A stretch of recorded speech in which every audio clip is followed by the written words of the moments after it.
నేను జర్నలిస్ట్ శ్రీనివాస్. ఈరోజు తెలంగాణ వార్తాపత్రికలో వచ్చిన వార్తలను విశ్లేషించేద్దాం. ముందుగా దిశ పేపర్లో వచ్చిన వార్తలు చూద్దాం. ముందుగా ఒక విషాదకరమైన వార్త. పాపం కువైట్లో 49 మంది సజీవ దహనమయ్యారట. ఒక రెసిడెన్షియల్ కాంప్లెక్స్లో జరిగిన అగ్ని ప్రమాదం వల్ల, ఫైర్ యాక్సిడెంట్ వల్ల 49 మంది సజీవ దహనం. అందులో 41 మంది భారతీయులు ఉన్నారు. భారతదేశానికి సంబంధించిన సిటిజన్సే 41 మంది. అక్కడ ఈ 49 మందిలో 41 మంది మనవాళ్లే ఉన్నారు. ఇది ఒక విషాదకరమైన వార్త. ఎందుకంటే ఒక రెసిడెన్షియల్ కాంప్లెక్స్ అట, కువైట్లో ఘోర అగ్ని ప్రమాదం, రెసిడెన్షియల్ అపార్ట్మెంట్లో ఫైర్ యాక్సిడెంటు, అందరూ నిర్దిస్తున్న ప్రమాదం. మృతుల సంఖ్య పెరిగే అవకాశం. ప్రధాని మోడీ, విదేశాంగ మంత్రి జయశంకర్ దిగ్భ్రాంతి వ్యక్తం చేశారట. మరో 50 మందికి తీవ్ర గాయాలు కూడా అయినాయి. కువైట్లోని ఓ రెసిడెన్షియల్ అపార్ట్మెంట్లో బుధవారం తెల్లవారుజామున ఘోర అగ్ని ప్రమాదం సంభవించింది. భవనంలోని ఓ వంటగదిలో తొలుత మంటలు చెలరేగాయి. అదే సమయంలో అందరూ గాఢ నిద్రలో ఉండటంతో ప్రమాదాన్ని ఎవరూ గుర్తించలేకపోయారు. మంటలు పూర్తిగా వ్యాపించడంతో అక్కడికక్కడే 35 మంది సజీవ దహనమయ్యారు. మరో 14 మంది ఆసుపత్రిలో చికిత్స పొందుతూ ప్రాణాలు కోల్పోయారు. ఇంకో 50 మందికి తీవ్ర గాయాలు అయ్యాయి. ఈ ఘటనపై భారత ప్రధాని నరేంద్ర మోదీ దిగ్భ్రాంతి వ్యక్తం చేశారు. ఇది చాలా విషాదకరమైన వార్త. దాదాపు 49 మంది ఒక రెసిడెన్షియల్ అపార్ట్మెంట్లో అందరూ గాఢ నిద్రలో ఉన్నాడు. పాపం గాఢ నిద్రలో ఉంటే ఒక ఫ్లాట్లో వంటగదిలో మరి గ్యాస్ లీక్ అయిందో ఏమైందో కానీ మొత్తానికి వంటగదిలో అగ్ని ప్రమాదం సంభవించి అదంతా అపార్ట్మెంట్ అంతా వ్యాపించిందట. వాళ్ళు నిద్రలోనే ఉన్నారు. ఉలిక్కిపడి లేచేటప్పటికే అప్పటికే శృతి మించిపోయింది మంటలు. అక్కడికక్కడికే దాదాపు 35 మంది చనిపోయారట. కొంతమంది ఒక 14 మంది హాస్పిటల్లో చనిపోయారట. మొత్తం ఈ 49 మందిలో 41 మంది భారతీయులే ఉన్నారు. కాబట్టి ప్రధానమంత్రి దిగ్భ్రాంతి వ్యక్తం చేశారు. విదేశాంగ శాఖ మంత్రి జయశంకర్ అక్కడ వాళ్ళతో కూడా మాట్లాడిన పరిస్థితి. ఇది ఇంకొక 50 మందికి తీవ్ర గాయాలైనారు. మరి అందులో ఎంతమంది మంచిగా అవుతారు, ఎంతమంది మంచిగా గారు అనేది కూడా తెలిసే పరిస్థితి లేదు. చాలా విషాదకరమైన వార్త. 41 మంది మనవాళ్లే ఉన్నారు. Conditions apply. రుణమాఫీపై సర్కారు ఆంక్షలు. ఐటీ పేయర్సు, ప్రభుత్వ ఉద్యోగులకు కట్టు. మంత్రులు, ఎమ్మెల్యేలు, ఎమ్మెల్సీలు, ఎంపీలు, మేయర్లు, జడ్పీ చైర్మన్లకు, రాజ్యాంగ పదవుల్లో ఉన్నవారికి సైతం అర్హులైన రైతులకే సాయం అందేలా సర్కార్ ప్లాన్. పీఎం కిసాన్ సమ్మాన్ తరహాలోనే ఎల్లుండి మంత్రివర్గ సమావేశం చర్చించి నిర్ణయం తీసుకునే అవకాశం. కండిషన్స్ అప్లై అట. ఆగస్టు 15 కల్లా 2 లక్షల రూపాయలు రైతుల పంట రుణమాఫీల్ని ఎట్టి పరిస్థితుల్లో చేసి తీరుతామని పార్లమెంట్ ఎన్నికల ప్రచారంలో ముఖ్యమంత్రి రేవంత్ రెడ్డి గారు ప్రతి జిల్లాకి పోయిన దగ్గర అక్కడ ఉన్న దేవుళ్ళ పైన ఒట్టేసి చెప్పారు. దానిపైన ఇప్పుడు కోడ్ పోయింది. జూన్ 6 నుంచి పెద్ద ఎత్తున కసరత్ చేస్తున్న ముఖ్యమంత్రి గారు. ఎందుకంటే అన్నమాట ప్రకారం నిలబెట్టుకోలేకపోతే, ఎందుకంటే పెద్ద ఎత్తున పబ్లిసిటీ అయింది. ఆగస్టు 15కి 2 లక్షల రుణమాఫీ చేస్తారు ఎట్టి పరిస్థితుల్లో ఒట్టేసి చెప్తున్నా. హరీష్ రావుతో సవాల్ చేసింది. ఇదంతా చర్చ ఉంది కాబట్టి తప్పనిసరిగా మాట నిలబెట్టుకోకపోతే పరువు పోయే పరిస్థితి. కాబట్టి దానిపైన ఫుల్గా ఎక్సర్సైజ్ చేస్తున్నారు. దాంట్లో కండిషన్స్ అప్లై అట. గతంలో లెక్క ఎట్లా పడితే అట్లా ప్రతి ఒక్కళ్ళకి రైతు పంట రుణం తీసుకున్న ప్రతి ఒక్కళ్ళకి రైతు రుణమాఫీ చేయము. అందులో IT payers, income tax pay చేసేవాళ్ళు, ప్రభుత్వ ఉద్యోగులు, ఎమ్మెల్యేలు, ఎంపీలు, ఎమ్మెల్సీలు, రాజ్యాంగ పదవులో ఉన్నవాళ్ళు, మేయర్లు, ఇట్లాంటి వ్యక్తులకి సంబంధించి ఒక రైతు రుణము తీసుకున్నప్పటికీ వాళ్ళకి మాఫీ చేయమని చెప్పి ఒక కండిషన్ పెట్టారు. ఇంకేం కండిషన్స్ ఉంటాయి అనేది తెలవాల్సింది. దీంట్లో మంత్రివర్గంలో చర్చిస్తారట. ఈ కండిషన్స్ అయితే అప్లై అట. వాస్తవంగా పీఎం కిసాన్ సమ్మాన్ యోజనలో కూడా ఈ కండిషన్స్ ఉన్నాయి. ఐటీ పేయర్స్కి లేదు, ప్రభుత్వ ఉద్యోగులకు లేదు, ఎమ్మెల్యేలు, ఎంపీలు, ఎమ్మెల్సీలకు లేదు, రాజ్యాంగ పదవుల్లో ఉన్న వాళ్ళకి కూడా లేదు అనేది ఒక కండిషన్ ఇప్పుడు పెడతారట. ఇది వాస్తవంగా ఒక రకంగా రైతుకి మేలే, ప్రభుత్వానికి మేలే. కొంత ధనం వృధా కాకుండా ఉంటుంది. ఎవరికి పడితే వాళ్ళకి ఇచ్చి, అంటే అర్హత లేని వాళ్ళకి, అవసరం లేని వాళ్ళకి కూడా పంట రుణమాఫీ ఇవ్వటం అనేది మంచి పద్ధతి కాదు. వాస్తవంగా ఇది ఒక రకంగా ఈ సంస్కరణ మంచిదే. ఈ రిఫార్మ్ ఉండాలి. ఎందుకంటే కోట్ల రూపాయల ఆదాయం అండి ఇన్కమ్ ట్యాక్స్ కట్టే వాళ్ళకి రైతు రుణమాఫీ ఎందుకు? ఈ 2 లక్షలు అవసరమా? ఇదే విషయాన్ని, ఈ కండిషన్సే రైతు బంధుకు కూడా, రైతు భరోసా కూడా పెట్టాలనేది ఇలా మెజారిటీ ప్రజలు కోరుకుంటున్నారు. రైతులు కూడా కోరుకుంటున్నారు. అసలైన రైతులు కోరుకుంటున్నారు దాన్ని. ఇట్లాంటి కండిషన్సే పెట్టాలా? కేసీఆర్ గుడ్డెద్ది చేలో పడ్డట్టు 10 సంవత్సరాలలో ప్రజల మాట వినకుండా, ప్రజల అభిప్రాయంతో సంబంధం లేకుండా ఇష్టం వచ్చినట్టు ఇచ్చిండు. ఎవడికి పడితే వాడికి, రియల్ ఎస్టేట్ వాళ్ళకి, రోడ్లు వేసిన వాడికి, గుట్టలకి, కొండలకి, అన్నిటికీ రైతు బంధు ఇచ్చి కొన్ని వేల కోట్ల రూపాయలు వృధాగా పోయినాయి. కొన్ని ఉపయోగపడ్డాయి. అసలైన రైతులకు ఇచ్చినవి ఎటుపోవు. నిజంగానే అసలైన రైతులు, భూమి మీద పడి పనిచేసేవాళ్ళు, భూమిని నమ్ముకున్న వాళ్ళు, వ్యవసాయాన్ని నమ్ముకున్న వాళ్ళకి ఇస్తే తప్పులేదు. కానీ ఆడి కార్లలో బెంజ్ కార్లలో వచ్చే వాళ్ళకు కూడా రైతు బంధు ఇచ్చిండు. అది ఒక రకంగా ప్రజలు వ్యతిరేకించారు. ఆ ఇంపాక్టే మొన్న పడ్డది ఎలక్షన్స్లో. ఇప్పుడున్న ప్రభుత్వం నిజంగా ఈ కండిషన్స్ పెడితే సంతోషమే. కానీ ఈ కండిషన్స్ పేరుతోని అసలైన అర్హులైన రైతుల్ని ఇబ్బంది పెట్టే కార్యక్రమం, అసలైన అర్హులైన రైతుల్ని పక్కన పెట్టే కార్యక్రమం చేయదు. ఇది చూసుకోవాలి. ఇది ఒకటి కండిషన్స్ అయితే అప్లై అట. రుణమాఫీ పైన సర్కారు ఆంక్షలు పెట్టే అవకాశం ఉంది. ఎల్లుండి మంత్రివర్గ సమావేశం ఉంటుంది, అందులో నిర్ణయిస్తారట.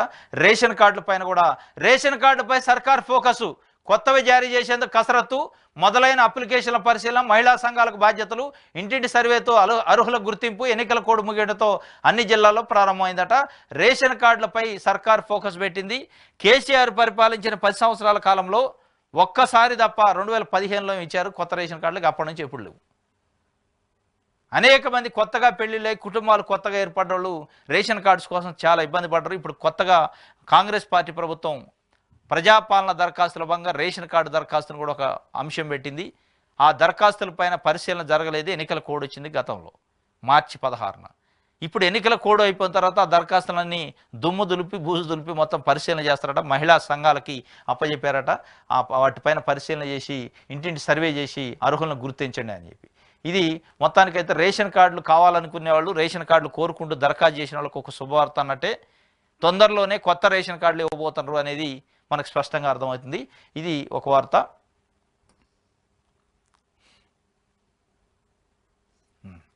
ఇది దిశ పేపర్కి సంబంధించి. నమస్తే తెలంగాణలో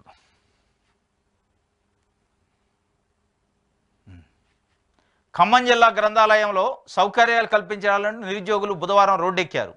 పోటీ పరీక్షలకు సిద్ధమయ్యేందుకు తామంతా గ్రంథాలయానికి వస్తే కనీస సౌకర్యాలు కూడా కల్పించడం లేదంటూ బస్ డిపో రోడ్డుపై బైఠాయించి పెద్ద ఎత్తున నిరసనకు దిగారు.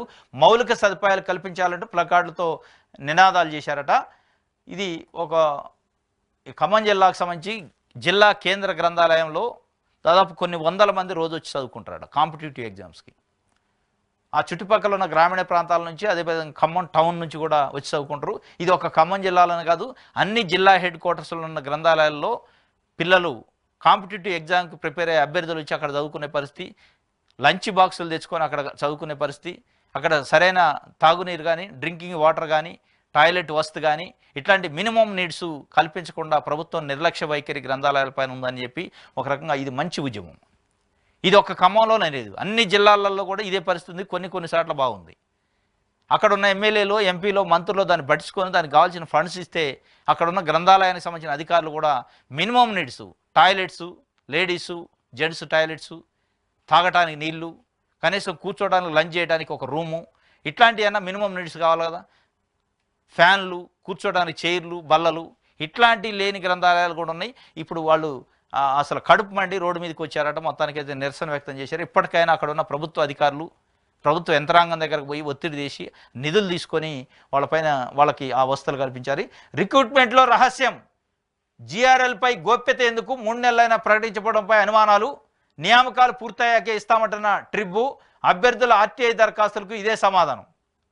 అభ్యర్థులను సొసైటీలకు అలాట్ చేసి 3 నెలలు, ఇప్పటికీ వెల్లడించని డిఎల్ పోస్టులు paper 2, JL, PGT 3, TGT paper, demo మార్కులు, పెండింగ్లోనే దివ్యాంగుల కోటా ఎంపిక జాబితా, గురుకుల నియామకాలపై అభ్యర్థుల ఆందోళన, అనుమానాలకు తావిస్తున్న రిక్రూట్మెంట్ తీరు. రిక్రూట్మెంట్లో రహస్యం అట. వాస్తవం గమ్మత్తుగా ఉంటుంది. అసలు ఈ ప్రభుత్వంలో కొన్ని వ్యవస్థలు, కొన్ని డిపార్ట్మెంట్లు చూస్తే విచిత్రం అనిపిస్తుంది. ఇది ప్రజలకు సంబంధించింది. ప్రజలకు సంబంధించిన రిక్రూట్మెంటు, ప్రభుత్వం ప్రజలు కట్టే పన్నులతో రేపు జీతాలు ఇచ్చే రిక్రూట్మెంట్ ఏ వ్యవస్థలోనైనా, ఏ డిపార్ట్మెంట్ అయినా. కానీ ఏది ప్రజలకు తెలవద్దు, సీక్రెట్ ఉంచాలి, రహస్యం ఉంచాలి. గురుకులాల్లో ట్రిబ్ అని ఉంది, Telangana residential institutions education recruitment బోర్డుకు సంబంధించిన ట్రిబ్ ఉంది. దాంట్లో దాదాపు 19 నుంచి 21 నోటిఫికేషన్లు వేశారు. 21 నోటిఫికేషన్లలో కూడా సెలెక్ట్ అయిన అభ్యర్థులకు సంబంధించి జిఆర్ఎల్, ఈ జిఆర్ఎల్ అనేది, GRL means general ranking list, ఆ రాసిన అభ్యర్థులలో జనరల్ ర్యాంకింగ్ లిస్టు ఇవ్వండి. దాంట్లో అసలు ఎవరికి ఎన్ని మార్కులు వచ్చినాయి, ఎవరు ఏ ర్యాంకులో ఉన్నారు, అది ఫెయిల్ కావచ్చు, పాస్ కావచ్చు, క్వాలిఫై కావచ్చు, క్వాలిఫై కాకపోవచ్చు. వాళ్ళు లిస్ట్ ఇచ్చేయండి, బయటికి అనౌన్స్ చేయండి, తప్పే ఉంది అందులో. వీళ్ళు ఏం చేస్తారు, ఓన్లీ సెలెక్ట్ అయిన వాళ్ళు ఇస్తాం, మిగతా వాళ్ళు ఇయ్యని అంటాడు. అసలు ఎవడైతే అభ్యర్థి రాసిండో ఎగ్జాము వానికి తెలవాలి కదా, నేను ఏమి రాసినా, నాకు ఎన్ని మార్కులు వచ్చినాయి, నాకంటే ముందు ఎవరు ఉన్నారు, నా తర్వాత ఎవరు ఉన్నారు, నేను ఎక్కడున్నా, నా లెవెల్ ఏంది, నా ప్రమాణం ఏంది, నా నైపుణ్యం ఏంది అనేది అభ్యర్థికి తెలవాలి కదా, తెలుసుకోవాలి కదా. ఇట్లా సీక్రెట్ మేము మిగతా వాళ్ళందరూ అనౌన్స్ చేయం, ఓన్లీ సెలెక్ట్ అయిన వాళ్ళు. సెలెక్ట్ మీన్స్ ఏంది మరి, మీరు ఏమన్నా రహస్యంగా సెలెక్ట్ చేస్తారా, ఏమైనా మార్కులు మతలబు చేస్తారా అందులో? ఎందుకు మీరు సీక్రెట్గా ఉంచే అవసరం ఉందని చెప్పి ఇలా అభ్యర్థులు అనేక అనుమానాలు వ్యక్తం చేస్తున్నారు. వాస్తవంగా దీన్ని బయట పెట్టాలి, బహిరంగపరచాలి. టీఎస్పీఎస్సీ కూడా, టీజీపీఎస్సీ కూడా అదే పరిస్థితి, ఓన్లీ సెలెక్ట్ అయిన వాళ్ళు పెడతాడు. మరి మిగతా వాళ్ళు ఎందుకు పెడతారు? సెలెక్ట్ కానోడు కూడా నేను ఎందుకు కాలేదు, ఏ మార్కుల వల్ల నేను సెలెక్ట్ కాలేదని తెలుసుకునే హక్కు ఉంది కదా, అది రాజ్యాంగం ఇచ్చిన హక్కు కదా. దాని ప్రకారం వాడు ఎగ్జామ్ ఫీజు కట్టి ఎగ్జామ్ రాసిండు, ఎగ్జామ్ ఫీజు కట్టి ఎగ్జామ్ రాసిన అభ్యర్థికి వారు రాసిన ఎగ్జామ్లో ఎన్ని మార్కులు వచ్చినాయి, అది ఫెయిల్ అయిందా పాస్ అయిందా పక్కన పెట్టండి, సెలెక్ట్ అయిందా కాలేదా పక్కన పెట్టండి. చెప్పే బాధ్యత ప్రభుత్వానికి ఉందా లేదా? ఉండాలి కదా.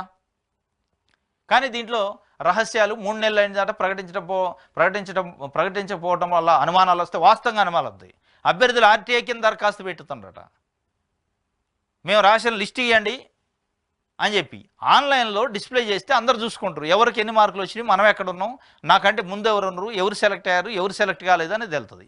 దీంట్లో ఇట్లాంటి కాన్ఫిడెన్షియల్గా రహస్యంగా ఉంచడం వల్ల దీంట్లో ఏదో మతలబు జరిగింది, వాళ్ళకి కావాలనుకున్న వాళ్ళకి పోస్టులు ఇచ్చి ఉంటారు, అంటే సమర్థులు కాని వాళ్ళకు కూడా పోస్టులు వచ్చినాయి, మార్కులు వేశారనే అనుమానం వచ్చే అవకాశం ఉంది. ఆ అనుమానానికి బలం చేకూర్చే విధంగానే వాళ్ళ యొక్క వ్యవహార శైలి ఉందనేది దీని అర్థం.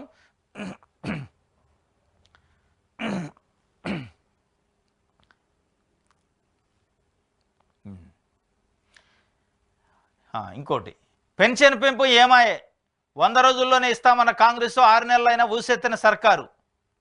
ఆశగా ఎదురు చూస్తున్న లబ్ధిదారులు పాత పద్ధతిలోనే ఇచ్చేందుకు యత్నాలు, అటకెక్కిన కొత్త పెన్షన్ దరఖాస్తులు. 44 లక్షల మందికి పైగా లబ్ధిదారులు, దివ్యాంగులు దాదాపు 5 లక్షల మంది. 2000 రూపాయలను పెన్షన్ 4000కు పెంచి ఇస్తాం అని ఆశ పెట్టి అధికారంలోకి వచ్చిన కాంగ్రెస్ సర్కార్ అమలుపై ఎలాంటి శ్రద్ధ పెట్టినట్టు కనిపించడం లేదు. 100 రోజుల్లోనే హామీలను అమలు చేస్తామని చెప్పి 6 నెలలు గడుస్తున్నా ఊసెత్తడం లేదు. ఎప్పుడెప్పుడు పెరిగిన పెన్షన్ అందుకుందామా అని లబ్ధిదారులు ఆశగా ఎదురు చూస్తుంటే పాత పద్ధతిలోనే పైసలు వేసి చేయించేందుకు ప్రభుత్వం సిద్ధమైనట్టు తెలుస్తుంది. హ్యాండ్ ఇస్తారా ఏందనేది పెద్ద ఎత్తున పెన్షనర్లలో చర్చ జరుగుతుందట గ్రామాల్లో.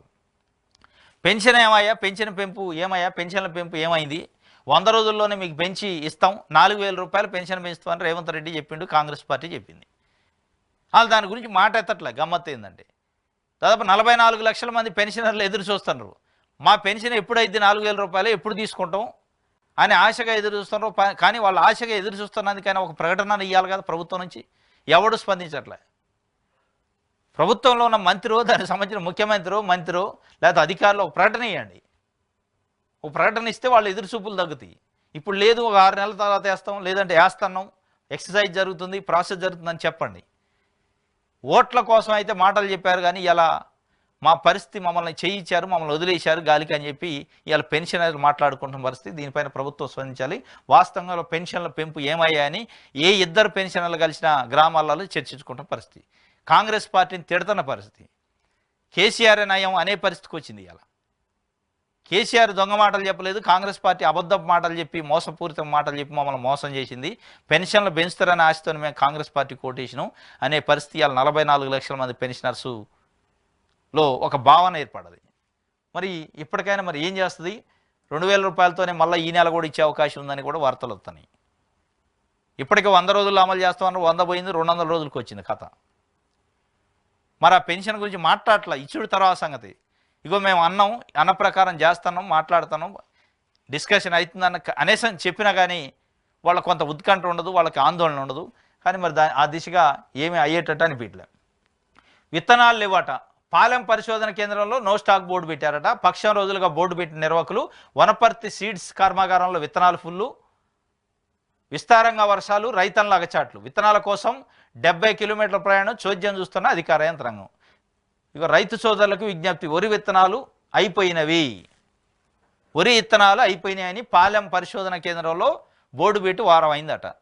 మరి వడ్లు వేసే టైం ఇది, వానాకాలం పంట వేసుకునే సింపుల్గా బోర్డు పెట్టి వదిలేస్తే మరి ఎక్కడి నుంచి తెచ్చుకోవాలి రైతులు? రైతుల గురించి పట్టించుకునే ప్రభుత్వం మాది రైతు ప్రభుత్వం, ప్రజాప్రభుత్వం, ప్రజాపాలన అని చెప్పి కాంగ్రెస్ పార్టీ అంటున్నప్పుడు ఈ బోర్డు వారం రోజుల నుంచి ఉంటే మరి ఆ బోర్డు చూసిన అధికారి లేడా? ఆ బోర్డు చూసిన ప్రజాప్రతినిధి లేడా?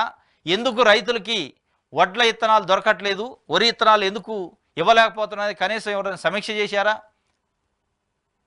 ఎవరు పట్టించుకున్న పరిస్థితి లేదని చెప్పి రైతులు వాపోతున్న పరిస్థితి. 70 కిలోమీటర్లు పోయి విత్తనాలు తెచ్చుకునే పరిస్థితికి వచ్చింది అంటే కాంగ్రెస్ పార్టీ ప్రభుత్వం రైతులపైన ఎట్లాంటి వైఖరి ఉంది అనేది ఇలా రైతులు చర్చించుకుంటున్నారు.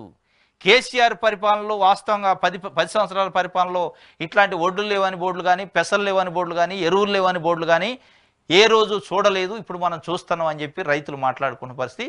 ఇప్పటికైనా కాంగ్రెస్ పార్టీ ప్రభుత్వం దీనిపైన సీరియస్గా చర్చించి ఇట్లాంటి అసలు ఇత్తనాల కొరత ఈ టైంలో దరిద్రంగా ఇత్తనాల కొరత ఏంది? సీజన్ ఇది. సీజన్లో ఇత్తనాల కోసం లైన్లు కట్టి 70 కిలోమీటర్లు పోయి రైతులు తెచ్చుకునే పరిస్థితి అంటే వాళ్ళ పనులు ఏం కావాలి, వాళ్ళ పైసలు ఏం కావాలి, వాళ్ళ శ్రమ ఏం కావాలి? కాబట్టి దీనిపైన ప్రభుత్వం కూడా సీరియస్గా తీసుకొని వాళ్ళకి ఇబ్బందులు లేకుండా ఇచ్చే పరిస్థితి చూడాలి. ఇది నమస్తే తెలంగాణకు సంబంధించి. సాక్షి చూద్దాం.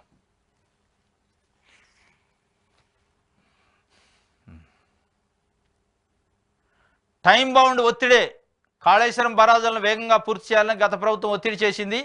జస్టిస్ పినాకి చంద్రఘోష్ కమిషన్కి తెలిపిన నిర్మాణ సంస్థలు బుధవారం బీఆర్కేఆర్ భవన్లో విచారణ జరిపిన కమిషన్ నిర్మాణ సంస్థల ప్రతినిధులు, హైడ్రాలజీ, డిజైన్స్ విభాగాల ఇంజనీర్లు హాజరు. డిజైన్ల తయారీ, మార్పులు, నీటి లభ్యత తదితర అంశాలపై ప్రశ్నించిన కమిషన్ సమాధానాలన్నీ అఫిడవిట్ రూపంలో అందజేయాలని అందరికీ ఆదేశం.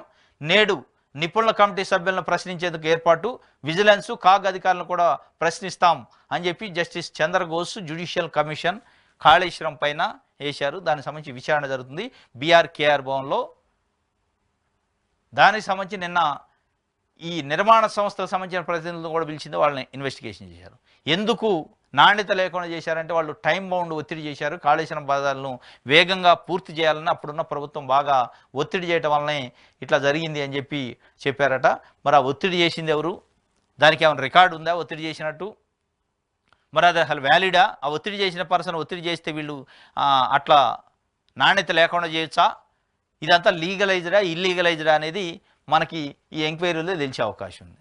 మరి ఎంక్వైరీలో తెలిసాక ఎవరి మీద యాక్షన్ తీసుకుంటారు, ఎవరిని లోపటేస్తారు, ఎవరి నుంచి ఈ జరిగిన నష్టాన్ని రికవరీ చేస్తారు అనేది ఇప్పుడు ప్రధానం. ఈ కమిషన్లు ఉంటాయి, కమిషన్లు వేస్తూనే ఉంటారు, కమిషన్ ఎంక్వైరీ ఇస్తుంది, రిపోర్ట్ ఇస్తుంది, మళ్ళీ ఆ రిపోర్టు బుట్ట దాఖలు చేసిన పరిస్థితులు గతంలో మనం చాలా చూసినాం. ఇట్లాంటి కమిషన్లు ఉంటాయి. కానీ కమిషన్ వేయగానే సరిపోదు, కమిషన్ రిపోర్ట్ సబ్మిట్ చేయగానే సరిపోదు. ఆ రిపోర్ట్ పైన ప్రభుత్వం చర్యలు తీసుకునే చిత్తశుద్ధి ఉండాలి, దమ్ము ఉండాలి, ధైర్యం ఉండాలి. రిపోర్ట్ మీద చర్యలు తీసుకొని సంబంధిత వ్యక్తులు, సంస్థలపైన చర్యలు తీసుకోవాలి.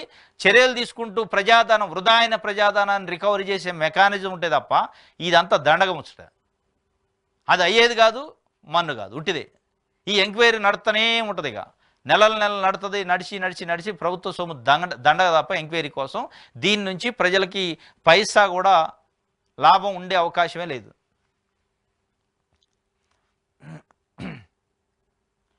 3 నెలల్లో 1,00,000 దరఖాస్తులట.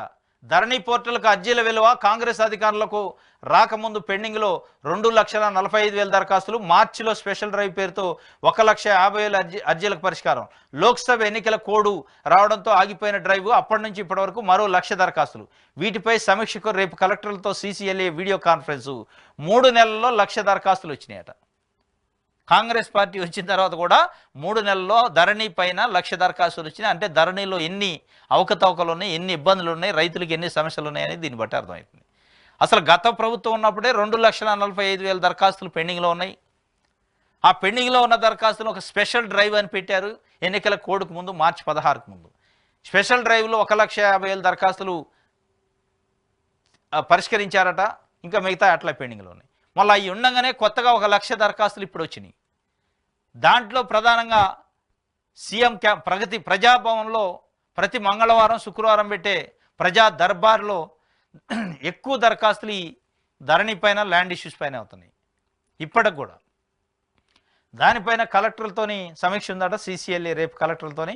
దాంట్లో ఈ 1,00,000 దరఖాస్తులు ప్లస్ పాత ఉన్న దరఖాస్తులు 2,45,000, 1,50,000 పోతే ఇంకో 95, ఇంకో 1,00,000 ఉన్నాయి. ఈ 2 లక్షల దరఖాస్తులకు సంబంధించి పరిష్కారం ఎట్లా చేయాలి, భవిష్యత్తులో మళ్ళీ సమస్యలు రాకుండా ఎట్లా చూడాలి, ఈ రోజువారీగా వచ్చే ధరణి అప్లికేషన్స్ దరఖాస్తులు వాటిని ఎట్లా రెక్టిఫై చేయాలి తొందరగానే విషయాలపైన చర్చించే అవకాశం ఉంది. ఇది సాక్షి పేపర్కి సంబంధించి.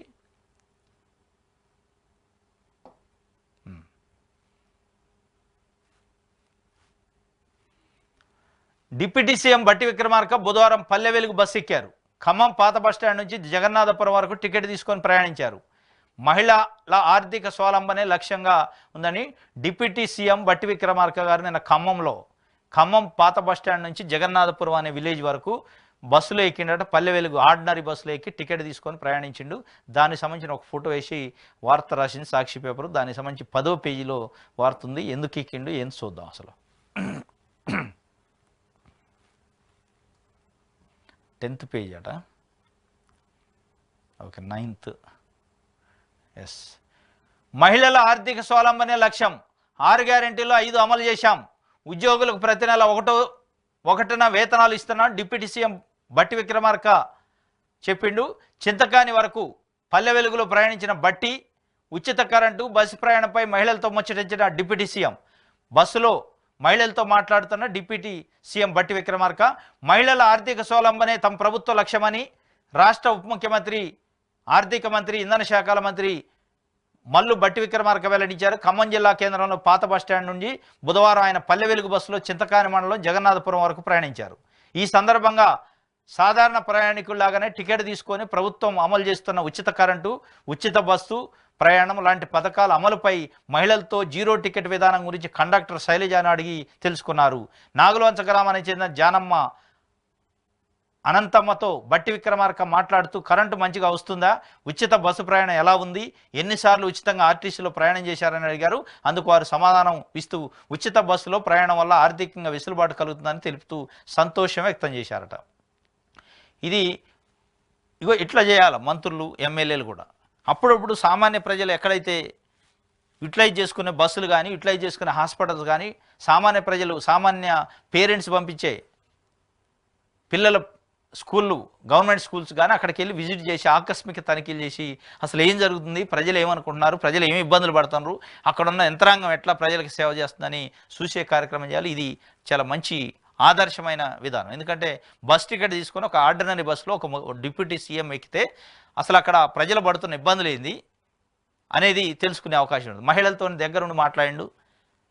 ప్రభుత్వం ఇస్తున్న ఉచిత ప్రయాణం ఎట్లా ఉంది, గ్యాస్ ఎట్లా ఉంది, కరెంట్ ఎట్లా ఉంది అని చెప్తుండు. ఇట్లాంటి సందర్భంలో ప్రజలు వాళ్ళకున్న సమస్యలు చెప్పాలా, వాళ్ళకున్న ఇబ్బందులు, ప్రయాణంలో ఏం జరుగుతుంది ఇబ్బందులు అనేది చెప్తే ప్రభుత్వం దృష్టికి పోద్ది. ప్రభుత్వం సీరియస్గా దానిపైన ఎక్సర్సైజ్ చేసే అవకాశం ఉంటుంది. ఇది ఒక వార్త సాక్షికి సంబంధించి. ఆంధ్రజ్యోతి చూద్దాం. ఆంధ్రజ్యోతిలో ఇది అక్కడ సీఎం ప్రమాణ స్వీకారానికి సంబంధించిండు. నవ్యాంధ్రలో నవశకం, అంగరంగ వైభవంగా కొలువుదీరిన కూటమి. ఏపీ ముఖ్యమంత్రిగా చంద్రబాబు ప్రమాణ స్వీకారం, మంత్రిగా జనసేనాధిపతి పవన్ కళ్యాణ్ ప్రమాణం. లోకేష్, అచ్చెన్నాయుడు సహా 24 మంది మంత్రులు. వేదికపై ప్రధాని మోదీ, కేంద్ర హోంమంత్రి అమిత్ షా. చంద్రబాబు, పవన్లకు మోదీ ప్రత్యేక అభినందనలు. ఇది నిన్న అమరావతిలో జరిగిన ప్రమాణ స్వీకారం. ముఖ్యమంత్రిగా చంద్రబాబు నాయుడు గారు ఆంధ్రప్రదేశ్ ముఖ్యమంత్రిగా ప్రమాణ స్వీకారం చేశారు 4వసారి. దానికి సంబంధించిన ప్రమాణ స్వీకారం సంబంధించి అంగరంగ వైభవంగా జరిగిందట. కొలువుదీరిన కూటమి ప్రభుత్వం అని చెప్పి, నవ్యాంధ్రలో నవశకం ప్రారంభమైందని చెప్పి కూడా ఒక వార్తని ఇచ్చారు. ఇది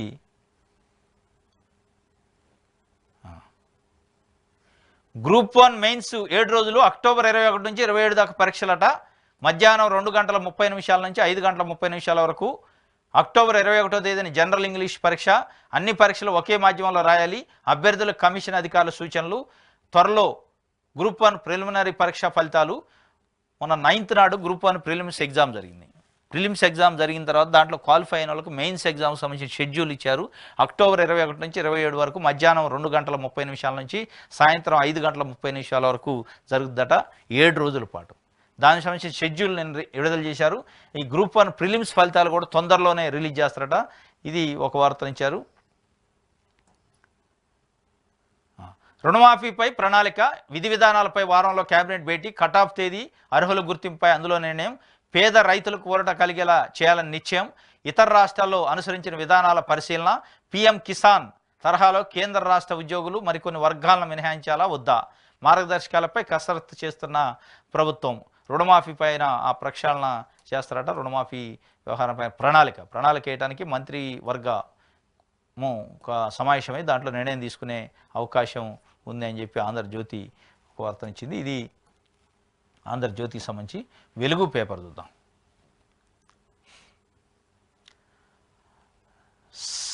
ఇదేంటి, సారు చెప్తేనే ఫోన్ ట్యాపింగ్ మొదలు కాళేశ్వరం విద్యుత్ అక్రమాల దాకా కేసీఆర్ చెప్తేనే చేసిన ఆఫీసర్లు, విచారణ కమిషన్ల ముందు స్టేట్మెంట్లు, బీఆర్ఎస్ బాస్ చుట్టూ బిగిస్తున్న ఉచ్చు. ఆ ఉచ్చు బిగిసేది లేదు, మనం చూసేది ఉటిదే. సార్ చెప్తేనే చేసినామని వాళ్ళు అంటారు. సార్ చెప్తే చేయడానికి అసలు ఎంత లీగల్ శాంటిటీ ఉందనేది రేపు కమిషన్ అడిగింది. సార్ చెప్తాడు, చెప్పింది అలా చేస్తే మీరెందుకు, ఐఏఎస్లు ఎందుకు, ఐపీఎస్లు ఎందుకు, ఆఫీసర్లు ఎందుకు, మీరు చదువుకుంది ఎందుకు అనేది రేపు చట్టం అడిగింది. సార్ చెప్తాడు, ఏది చెప్తే అది చేస్తారా? అధికారుల ఆందోళన, అటు కాళేశ్వరం ఇటు విద్యుత్ కొనుగోళ్లు, ఫోన్ల ట్యాపింగు పై విచారణ ఎదుర్కొంటున్న ఆఫీసర్ల గుండెల్లో రైళ్లు పరిగెడుతున్నాయట. ఆఫీసర్లకు పరిగెడతాయి. అప్పుడు పోస్టులో కంటిన్యూ అయ్యేందుకు తల ఊపినందుకు ఇప్పుడు శిక్ష అనుభవిస్తున్నామని కొందరు ఆఫీసర్లు బహిరంగంగానే ఆవేదన వ్యక్తం చేస్తున్నారు.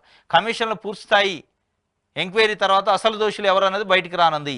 విద్యుత్ కొనుగోలుపై విచారణలో ఏం చెప్పారంటే, ఛత్తీస్గఢ్తో చేసుకున్న పవర్ అగ్రిమెంట్పై జస్టిస్ నరసింహారెడ్డి కమిషన్ మాజీ సీఎండీలు, మాజీ స్పెషల్ సిఎస్ సహా 25 మందికి పైగా ఆఫీసర్ల నోటీసులు పంపి విచారిస్తున్నది. తాను విద్యుత్ ప్రిన్సిపల్ సెక్రటరీగా ఉన్న సమయంలో ఛత్తీస్గఢ్ పవర్ ఒప్పందాన్ని నో చెప్పినా సారు ముందుకెళ్లారని కమిషన్ ముందు రిటైర్డ్ ఐఏఎస్ సురేష్ చందా అన్నట్టు తెలిసింది. ఆ ఒప్పందాన్ని వీలైన త్వరగా కంప్లీట్ చేయాలని నాడు సారు నుంచి ఆదేశాలు ఉన్నాయని senior IAS Arvind Kumar statement ఇచ్చినట్టు సమాచారం. ఈ విషయంలో ఇతర ఆఫీసర్లు కూడా సారు ఆదేశాలకు తగ్గట్టుగానే ముందుకెళ్లామని కమిషన్ ముందు వెల్లడించినట్టు తెలిసింది. యాదాద్రి భద్రాద్రి పవర్ ప్లాంట్ పనులను నామినేషన్లపై అప్పగించడం వెనక సారు పాత్ర ఉందని ఆఫీసర్లు చెప్పడంతో వారి స్టేట్మెంట్స్ ప్రాథమికంగా ఉన్న ఆధారాల మేరకు కేసీఆర్కు ఇప్పటికే జస్టిస్ నరసింహారెడ్డి నోటీసులు ఇచ్చారు. ఇప్పుడు యాదాద్రి భద్రాద్రి విద్యుత్ కేంద్రం వెనక సారే ఉండు, విద్యుత్ కొనుగోలు వెనక సారే ఉండు, సారే ఒత్తిడి చేసిండు. మరి అన్ని సార్లు చెప్తే మీ సార్లు ఎందుకు, ఈ ఐఏఎస్ ఐపీఎస్ సార్లు ఎందుకు? ఇక మీరు దేనికి అటెండర్లా? మీరు ఇప్పుడు అటెండర్లో బంటు రోతులో కింది స్థాయి అధికారులు అయితే తల ఊపిండంటే అర్థం ఉంది. ఒక ఐఏఎస్ ఆఫీసర్గా ఒక ఐపీఎస్ ఆఫీసర్ స్థాయిలో ఉండి మేము ఆయన చెప్పిండు, మేము తలకాయ ఊపినాం గొర్రె లెక్క, మాదేమి లేదంటే మరి ఇక తలకాయ ఊపడానికి మీరెందుకు? ఎవరేం చేయొచ్చుగా, దానికి పెద్ద క్వాలిఫికేషన్ ఐఏఎస్ ఐపీఎస్ చదవాల్సిన అవసరం లేదుగా. ఆయన కింద పనిచేసి అటెండర్లా ఇళ్ళే ఉన్నా. సార్ చెప్పిండు అంటే అయిపోద్ది. ఇవాళ సార్ చెప్తాడు, ఏదైనా చెప్తాడు. సెక్రటరేట్ సచివాలయాన్ని అమ్మేయండి నేను చెప్తున్నా అంటాడు, అమ్ముతారా? చార్మినార్ రమ్మండి నేను చెప్తున్నా అంటాడు, అమ్ముతారా? ఇట్లే ఉంది. ఐఏఎస్ ఆఫీసర్లుగా ఉంటూ సురేష్ చంద్ అటు అప్పట్లో విద్యుత్ శాఖ ప్రిన్సిపల్ సెక్రటరీగా ఉండి ఎందుకు ఛత్తీస్గఢ్తో ఒప్పందం, దీని వెనక ఏముందంటే వద్దు అని నేను చెప్పినా, నో చెప్పిన కానీ అని నేను కానిచ్చిన, ఆయన చెప్పిండు కాబట్టి నేను చేసిన అనేది వీళ్ళు చెప్తున్నారు. ఎక్కడైనా నోట్ ఫైల్ రాసినవా నో అని, నేను ఒప్పుకోవట్లేదని చెప్పినవా? నోటి మాట కాకుండా రిటర్న్గా ఏమైనా ఇచ్చారా? నేను రిజెక్ట్ చేస్తున్నా, దీనికి అప్రూవల్ ఇవ్వట్లేదు, ఇది మంచిగా లేదు, దీనివల్ల ప్రభుత్వం పైన భారం పడింది, ప్రజాధనం వృధా అయిద్దని ఏ ఆఫీసర్ అయినా ఎప్పుడైనా నోట్ ఫైల్లో రాసిండా? నిజంగానే నోట్ ఫైల్లో రాసి ఉన్న కూడా ఫైల్ మూవ్ అయితే ఆ చేసినోడు బాధ్యత అవుతారు. మీరు నోట్ ఫైల్లో ఎక్కడన్నా రాసి ఉంటే, ఎక్కడన్నా మీ కంటెన్షన్ ఏదైతుందో, మీ రిజెక్షన్ ఏదైతుందో, మీ అభిప్రాయం ఏదైతుందో అది రాసి రిటర్న్గా సంతకం పెట్టుంటే మీరు ఇవాళ ఈ పరిస్థితి సారి చెప్పినది గొర్రెల లెక్క తలకాయ ఇప్పిన అని చెప్పుకునే పరిస్థితి రాదు. ఇగో మేము రిజెక్ట్ చేసినాం, ఇగో మా కాగితం అని కమిషన్ ముందు పెడితే కమిషన్ మిమ్మల్ని అర్థం చేసుకుంటుంది. అట్లా కాకుండా ప్రతి దాంట్లో సార్ చెప్పిండు మేము చేసినాం, సార్ చెప్పిండు మేము చేసినాం. సార్ చెప్తుడు, ఏదైనా చెప్తుడు. ఒకడు ఆస్తి తీసుకొచ్చి నాకు రాసి అంటాడు, సారు రాసిస్తారా మీరు? లేదా హైదరాబాద్ ఇంకోటికి అమ్మండి అంటాడు, రాసిస్తారా మీరు? మీరు దేనికి ఉన్నారు సార్లు లెక్క అనేది కాదు ఇక్కడ. ఇవాళ సామాన్య ప్రజల మెదడులో మెదిలేది ఏంటంటే, మరి వీళ్ళు దేనికి, ఆ సారే చెప్తే అన్నిటికీ తలకాయ ఊపేకాడికి వీళ్ళు ఉన్నది దేనికి అనేది కదా. చట్టాన్ని కాపాడటానికి, రాజ్యాంగం ప్రకారం ప్రభుత్వం నడిపేదానికి కదా మీరున్నది. ఇది మొత్తానికైతే బీఆర్ఎస్ బాత్ చుట్టూ బిగిస్తుంది అటొచ్చు. ఆ బిగించదు పాడలేదు, అధికారులను బెదిరిస్తారు, అధికారులతోనే స్టేట్మెంట్లు ఇప్పించడం తప్ప దీంట్లో అయ్యేది లేదు, పోయేది లేదు. ఆ బిగించేది లేదు, మనం చూసేది లేదు. ఆ బిగించినా కానీ ఆయనకి లీగల్గా కోర్టులకి ఇటు చుట్టూ కమిషన్ చుట్టూ తిరుగుతుంది తప్ప ఆయన నుంచి ఒక చిల్లి కావా. దీంట్లో నష్టపోయింది ఎవరంటే ప్రజలు. వీళ్ళ యొక్క ఇటు ఐఏఎస్ ఆఫీసర్లు కానీ, ముఖ్యమంత్రిగా అప్పుడు పనిచేసిన వాళ్ళు కానీ, మంత్రులుగా పనిచేసిన వాళ్ళు కానీ, వీళ్ళ యొక్క సమన్వయ లోపం వల్ల, వీళ్ళ యొక్క అవివేకం వల్ల ఎవరైనా నష్టపోయి ఉంటే ప్రజలే నష్టపోతారు, ప్రజాధనమే వృధా అయింది. మళ్ళీ ఇదొక ఖర్చు దండగా ఈ కమిషన్లు ఇది అనేది. ఈ కమిషన్లతోని వీటితోని ఏం కాదు, ఎవరికి శిక్షలు పడవు, ఎక్కడా రికవరీ కాదు. ఇది ఒక వార్త. అందమైన అమ్మాయిలతో యువకులకు వలాట, డేటింగ్ యాప్ల వేదికగా మోసం, పబ్బులకు పిలిపించి అధిక బిల్లులతో దోపిడీ, దాదాపు 60 మందిని నుంచి 25 లక్షలు వసూలు చేశారట. ఢిల్లీకి చెందిన 6 సభ్యుల ముఠా అరెస్టు. హైదరాబాద్లోని యోష్ పబ్ నిరవకులు 3 కూడా ఢిల్లీ, బెంగళూరులోనూ ఇదే తరహాలో మోసాలు. ఇది ఒక పెద్ద దందా అయింది. అందమైన యువకులకు వలయటం, అమ్మాయిలను పంపించి పబ్బులోళ్ళే అమ్మాయిలను పంపించి ఎవరన్నా కుర్రోళ్ళు ఉంటే వాళ్ళతోని అటాచ్మెంట్ పెట్టుకొని వాళ్ళతో పరిచయం చేసుకొని ఓ 4-5 రోజులు మాట్లాడిన తర్వాత పబ్బుకు పోదామని ఆ పబ్బుకు తీసిపోవడం. వాళ్ళు సెలెక్టెడ్ పబ్బు, మళ్ళీ ఆ పబ్బుకు తీసిపోయి పబ్బులో ఎగిరిన తర్వాత ఇక బిల్లు ఉంటుంది, వాసిపోద్ది. వీనికి అర్థం కాదు, లక్షల బిల్లు వసూలు చేయటం. ఇప్పుడు ఏదైతే తీసిపోయిన అమ్మాయి ఆ పబ్బు నిర్వాహకులకి వాళ్ళకి మేనేజ్మెంట్కి సంబంధాలు ఉంటాయి. వీడి కాడ డబుల్ ఛార్జీలు వేయటం. ఏంది అంటే అక్కడ బాధటం, కొట్టడం, అవసరమైతే దౌర్జన్యం, బెదిరియటం. వాడు దోల వదిలితే ఇంకోసారి రాడు, అట్లా ఇంకొకటి పట్టుకొస్తారు, వాడు దోల అంతా ఇట్లా ఒకటి తెలకుండా ఒకటి పట్టుకొచ్చి ఆడ దోల వదిలిచ్చి ఇప్పటికే 25 లక్షల రూపాయలు కాజేశారట ఈ మధ్య కాలంలోనే. దీనికి ఢిల్లీ నుంచి పెద్ద ముఠా ఉందట. ఆ ముఠా అంతా క్లబ్ అయ్యి ఈ వ్యవహారాలు చేస్తున్నారు. ఇక డబ్బులు సంపాదించడానికి కక్కుర్తిపడి దేనికి చేయడానికైనా సిద్ధంగా ఉండరు. అంటే ఈజీ మనీకి అలవాటు పడ్డారు యువత. ఇయ్యాల ఈజీ మనీకి అలవాటు పడ్డారు మనుషులు. కష్టపడద్దు, చెమటొడొచ్చొద్దు, ఏం పని చేయకుండా డబ్బులు రావాలా, మంది మీద డబ్బులు సంపాదించాలా.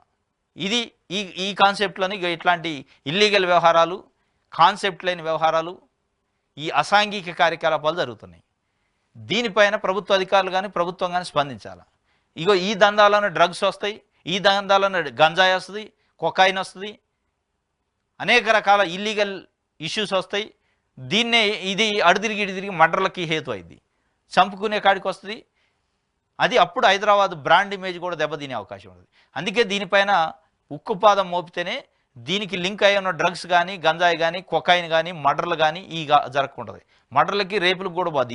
ఇది ప్రాథమిక స్థాయిలో ఉండి దాని నుంచి అక్కడ పోదు. ఇప్పుడు ఏదో మామూలు డబ్బులు సంపాదించడానికి పబ్బులు మేనేజ్మెంట్, యువతలు, అమ్మాయిలు క్లబ్ అయి చేసేది. ఇది అడిదిరిగి ఏమైందంటే కొద్ది రోజుల తర్వాత మర్డర్లు దాగబోద్ది, గంజాయి దాగబోద్ది, కొకాయిన్ దాగబోద్ది, డ్రగ్స్ దాగబోద్ది. కాబట్టి దీనిపైన సీరియస్గా ప్రభుత్వం కూడా చర్య తీసుకోవాలి. ఇది ఈరోజు తెలంగాణ వార్తాపత్రికలో వచ్చిన వార్తలకు సంబంధించిన విశ్లేషణ. రేపు తాజా వార్తలతోని తిరిగి కలుసుకుందాం. Thank you.